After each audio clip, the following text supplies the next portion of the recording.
നിങ്ങൾക്കൊരു കാര്യം അറിയോ? അമേരിക്കക്കാരെ ഒരു സമയത്ത് ഇയാൾ തീവ്രവാദിയാണ്, ഇയാളെ കൊന്നു കഴിഞ്ഞാൽ $10 മില്യൺ 85 കോടി ഞങ്ങൾ നിങ്ങൾക്ക് തരാം എന്ന് ലുക്ക് ഔട്ട് നോട്ടീസ് കൊടുത്ത ഈ ആളുടെ കൂടെയാണ് ഇപ്പോൾ ഡൊണാൾഡ് ട്രംപ് ചിരിച്ചു കളിച്ച് കൈയൊക്കെ കൊടുത്ത് നിൽക്കുന്ന ഈ ഒരു ഫോട്ടോ നിങ്ങൾ കാണുന്നത്. പുള്ളിയാണ് ഇപ്പോൾ സിറിയയിലെ പ്രസിഡന്റ്. അപ്പൊ ഇതെങ്ങനെ സംഭവിച്ചു? ഒരു തീവ്രവാദി ആയിരുന്ന ആളിപ്പോൾ പ്രസിഡന്റായി. അമേരിക്കക്കാർ ഇയാളെ കുറിച്ച് നല്ലതൊക്കെ പറയണമെങ്കിൽ എങ്ങനെയാണ് ഇയാളുടെ CAA ഈ പ്രസിഡന്റ് ആക്കിയത് എന്ന് നിങ്ങൾ ഒന്ന് അറിഞ്ഞിരിക്കണം. ഇതാണ് പറയുന്നത് CAA പ്ലേ ബുക്ക് എന്നത്. CAA ഒരു ഓപ്പറേഷൻ നടത്തുന്ന ഒരു രീതിയുണ്ട്. അത് എക്സാക്ട് ഡിറ്റോ ആണ് ഇവിടെ സിറിയയിൽ സംഭവിച്ചിരിക്കുന്നത്. ബാഷർ അൽ അസാദ് എന്ന് പറഞ്ഞിട്ടുള്ള ഒരാളായിരുന്നു, പ്രസിഡന്റ് ആയിരുന്നു സിറിയയിൽ ഇത്ര കാലം, ഡിസംബർ 2024 വരെ ഉണ്ടായിരുന്നത്. പുള്ളിയുടെ കുറച്ച് ബ്രൂട്ടൽ ആയിട്ടുള്ള ഒരു ഗവർണിംഗ് ഒക്കെ ആയിരുന്നു. അറിയാലോ, സിറിയ എന്ന് പറഞ്ഞാൽ ISISന്റെ ഒക്കെ മെയിൻ കേന്ദ്രമാണ്. അതും പോരാഞ്ഞിട്ട് ഇയാള് റഷ്യന്റെയും ഇറാന്റെയും മെയിൻ ഒരു ഫ്രണ്ട് ആയിരുന്നു. അമേരിക്കനെ കണ്ണെടുത്താൽ കണ്ടുകൂടായിരുന്നു. പക്ഷെ അമേരിക്കന്റെ ശത്രുവായ ശത്രുവിന്റെ ശത്രു മിത്രം എന്ന് പറയുന്ന പോലെ റഷ്യയും ഇറാനുടെയും കൂടെ ഭയങ്കര ഫ്രണ്ട് ആയിരുന്നു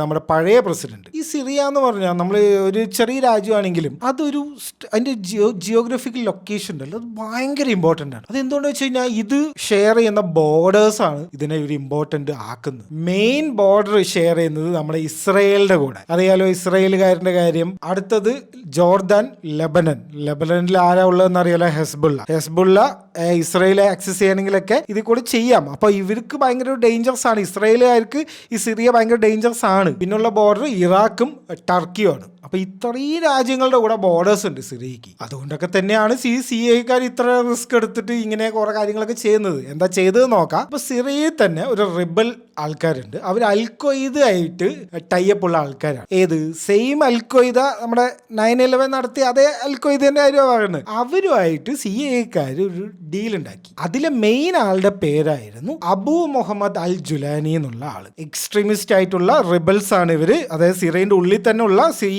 മറ്റേ ഗവൺമെന്റിന്റെ എതിരെ പ്രവർത്തിക്കുന്ന ആൾക്കാർ. ഈ ഡീൽ ഉണ്ടാക്കുന്ന സമയം വരെ ഈ അമേരിക്കക്കാരനെ ഈ അബു മുഹമ്മദ് അൽ ജുലാനിന്റെ പേരിൽ $10 മില്യൺ ഒരു ലുക്കൗട്ട് നോട്ടീസ് ഒക്കെ ഇറക്കിയിട്ടുണ്ട്. അപ്പൊ അയാളിനൊന്ന് റീബ്രാൻഡ് ചെയ്തെടുത്തു. അയാൾ ആദ്യം പേര് മാറ്റിയാൽ പിന്നെ ലുക്കൗട്ട് നോട്ടീസ് നോക്കിയാൽ കണ്ടുപിടിക്കാൻ പറ്റില്ലല്ലോ. അഹമ്മദ് അൽഷറ എന്ന് അയാളുടെ പേര് മാറ്റി. പിന്നെ രണ്ടാമത് ചെയ്തത് അൽഖ്വയ്ദ ആയിട്ടുള്ള ആ ഒരു കണക്ഷൻ ഉണ്ടല്ലോ, അതങ്ങോട്ട് കട്ട് ചെയ്തു. അപ്പുറത്തൂടെ കണക്ഷൻ ഒക്കെ ഉണ്ടാവും, പക്ഷെ എന്നാലും ഈ പബ്ലിക്കിന്റെ മുന്നിൽ അൽഖ്വയ്ദനെ എതിർത്ത് പറയിപ്പിച്ചു CAA. മൊത്തത്തിൽ അയാളൊന്ന് പൊടിയൊക്കെ തട്ടി അയാളൊരു നല്ലൊരു മനുഷ്യനാക്കി എടുത്തു പബ്ലിക്കിന്റെ മുന്നിൽ. പിന്നെ എപ്പോഴും കൊടുക്കുന്ന പോലെ പൈസയും വെപ്പൺസും ഇൻറ്റലും എല്ലാം പ്രൊവൈഡ് ചെയ്തിട്ട് ഡിസംബർ 2024 11 ദിവസമാണ് ആ ഒരു യുദ്ധം, ആ ഒരു റിബൽ അറ്റാക്ക് നടന്നത്. 11 ദിവസം കൊണ്ട് സിറിയൻ ഗവൺമെന്റ് വീണു. ബാഷർ അൽ അസദിന്റെ ഗവൺമെന്റ് വീണു, പുതിയ ഗവൺമെന്റ് വന്നു. അതിന്റെ പ്രസിഡന്റ് ആരാണ്? ഈ റെബൽസിന്റെ മെയിൻ ആള്, നമ്മുടെ CAA മെയിൻ ആള് അഹമ്മദ് അൽഷറ. ആ പുള്ളിനെയാണ് ട്രംപ് ഇവിടെ കൈ കൊടുത്ത് ചിരിച്ച് കളിച്ച് നിൽക്കുന്നത്. ഇയാളെ മീറ്റ് ചെയ്ത ശേഷം ഇയാൾ അടിപൊളിയാണെന്നൊക്കെയാണ് ട്രംപ് എന്നെ പറഞ്ഞത് ഇയാളെ കുറിച്ച്. ഇതെങ്ങനെയുണ്ട് CAA കളി? മനസ്സിലായില്ലേ എങ്ങനെയാണെന്ന് ഇവര് ഓരോ കാര്യങ്ങൾ ചെയ്യുന്നതെന്ന്?